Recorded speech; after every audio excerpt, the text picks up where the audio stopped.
అరకు గిరిజన మ్యూజియంకు స్వాగతం సుస్వాగతం.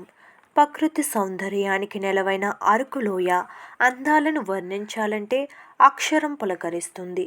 మంచు దుప్పటి కప్పుకున్న గిరియల సోయగాలు, చినుకు తడికి మెరిచిపోయే పచ్చనిధనం, గిరిజనుల జీవన విధానాన్ని ప్రతిబింబించే పొడి వ్యవసాయ పద్ధతులు, ఇలా చెప్పుకుంటూ పోతే ఎన్నో ప్రత్యేకతలు, మరెన్నో విశేషాలు, మరుపురాని అనుభూతులను పంచే పర్యాటక స్వర్గధామం అరకులో గిరిజన మ్యూజియం ఒకటి అని చెప్పడంలో ఎంత మాత్రం అతిశయోక్తి లేదు. కుటుంబంతో కలిసి సంతోషంగా హాలిడేను ఆస్వాదించేందుకు దీనికి మించిన ప్రదేశం ఆంధ్రప్రదేశ్ రాష్ట్రంలో మరొకటి లేదని చెప్పవచ్చు. అరకులోయ కూడలిలో ఉండే గిరిజన మ్యూజియం ఈ ప్రాంతం సంస్కృతి సాంప్రదాయాలకు అద్దం పడుతుంది. బోటు షికారులతో పాటు పచ్చని పరిసరాలు, ఎంతో సహజంగా కనిపించే గిరిజనులు ప్రతిమలు ఆకట్టుకుంటాయి. 2 అంతస్తుల్లో ఏర్పాటు చేసిన గిరిజన మ్యూజియం సందర్శన గిరిపుత్రుల జీవన విధానాన్ని కళ్ళకు కట్టినట్టు కనబడుతుంది. మ్యూజియం ఆవరణలో స్టాల్స్ ద్వారా గిరిజనులు తయారు చేసిన వివిధ వస్తువులు, కాఫీ తదితర సామాగ్రిని టూరిస్టులు కొనుగోలు కూడా చేయవచ్చు.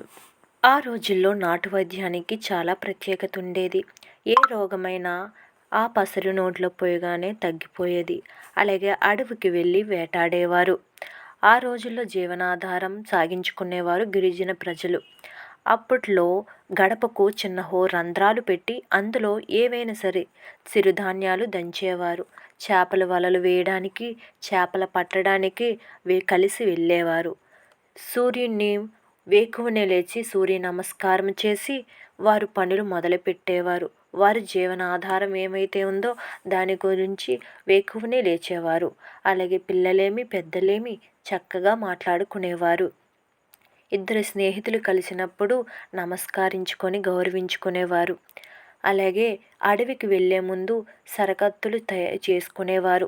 ఆ నేర్చుకునే ముందు ఇక్కడే బాణాలతో వీటలతో సరకత్తులు నేర్చుకొని అడవికి వేటకి వెళ్ళేవారు. అలాగే ఈ రోజుల్లో ఉమ్మడి కుటుంబాలు మనకి ఎక్కడ కనబడవు. కానీ ఆ రోజుల్లో ఎక్కడ చూసినా ఉమ్మడి కుటుంబాలే. అలాగే ఇద్దరు స్నేహితులు కలిసినప్పుడు వారి కష్టాలు సుఖాలులో పాల్గొనేవారు. అలాగే ఏ కార్యక్రమమైనా ఆ రోజుల్లో బాజా భజంత్రీలు చక్కగా వాయించేవారు. వినడానికి ఎంతో వినసొంపుగా వాయించేవారు.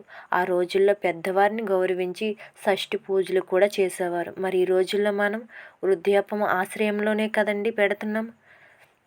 అలాగే ఆ రోజుల్లో పందిట్లు మామిడి తోరణాలతో, పచ్చని కొబ్బరికాయ ఆకులతో పందిరి వేసి చక్కగా ఆరు బయట పెళ్లి పందిరి వేసి పెళ్లి చేసేవారు.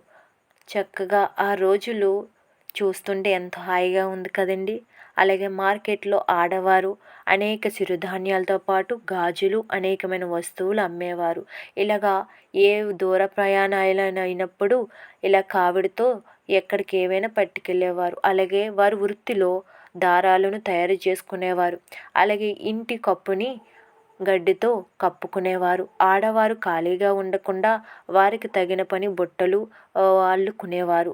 ఆ రోజుల్లో స్త్రీలు చీకటి పడగానే దీపం పట్టుకొని గుమ్మంలో నిలబడేవారు. చూసారు కదండి అరకు మ్యూజియం. మీకు నచ్చిందని నేను అనుకుంటున్నాను. మీకు నచ్చినట్లయితే లైక్ చేయండి, షేర్ చేయండి, కామెంట్ చేయండి.